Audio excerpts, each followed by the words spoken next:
May I have your attention, please? Freedom of speech is absolute and applies to everything and everyone. The federal budget on pace for the second highest deficit of all time. And 90% of it is wasteful spending that lawmakers tack onto large bills. Who's in the mood for a Thursday show? The producer oversees the overall production process. Man, this is the worst job I've had since I was the conductor for the Sand People Choir. Cubicle should be illegal, man. You know what a cubicle basically says? It basically says, like, you know what? We don't think you're smart enough for an office, but we don't want you to look at anybody. Name a yellow fruit. Orange. This radio show's beginning to begin at the beginning. Warn the villagers. Hi, everybody, and welcome to NSS. This is the Reynolds Report.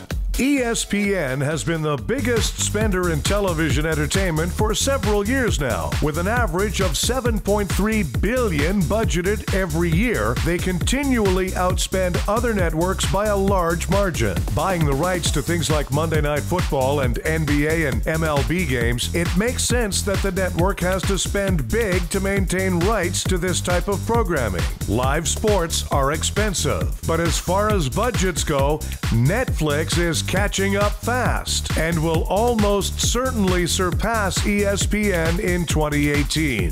Netflix is currently scheduled to spend over $6 billion in 2017 on content and is prepared to spend more in years to come. An estimate by sportsfacts.org predicts Netflix will spend more than any other television network, including current king ESPN, in 2018.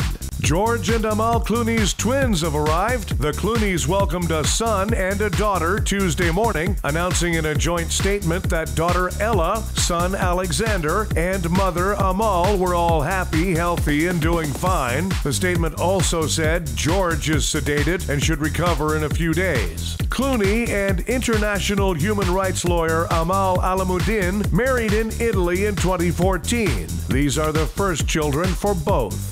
Well, Bill Cosby's on the line to talk about his trial for sexual assault. Now, I completely believe that I will be exonerated on all of the charges in this trial, and I would just like to let everyone know that there was no impropriety whatsoever between myself and the lady bailiff today when my hand involuntarily slipped under her skirt and into her pantyhose. In addition to being blind, I also have a bit of the Tourette's in my right hand, you see.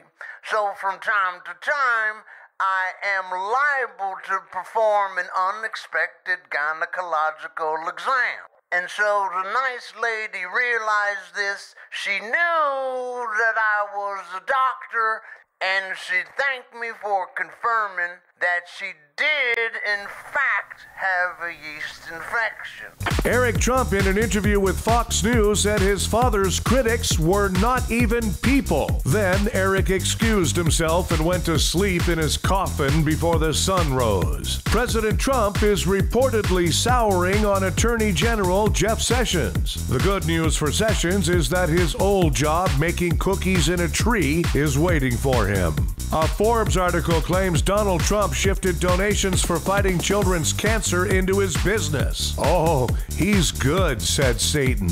Meanwhile, Trump says TiVo is one of the greatest inventions of all time. I would have guessed he'd say it was bankruptcy protection, but whatever.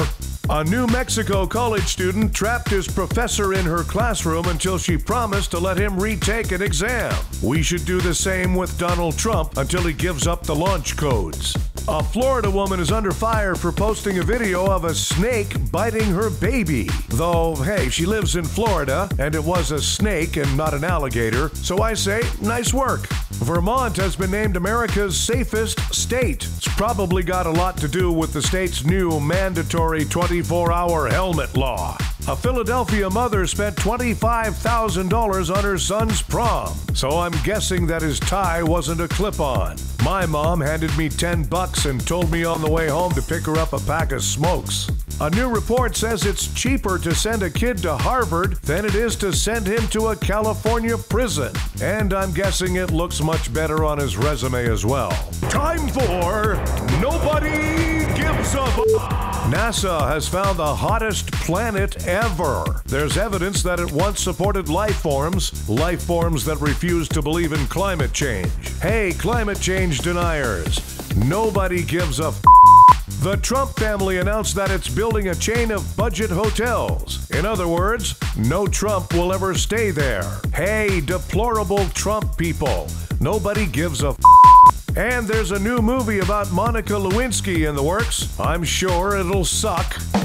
Hey, interns, nobody gives a Thanks, everybody. We have a new episode of the Reynolds Report for you every weekday. Be sure to check out NSS Live, starring Frank D'Angelo and his celebrity panel of guests, including the legendary Phil Esposito. Tuesdays and Thursdays, NSS Live.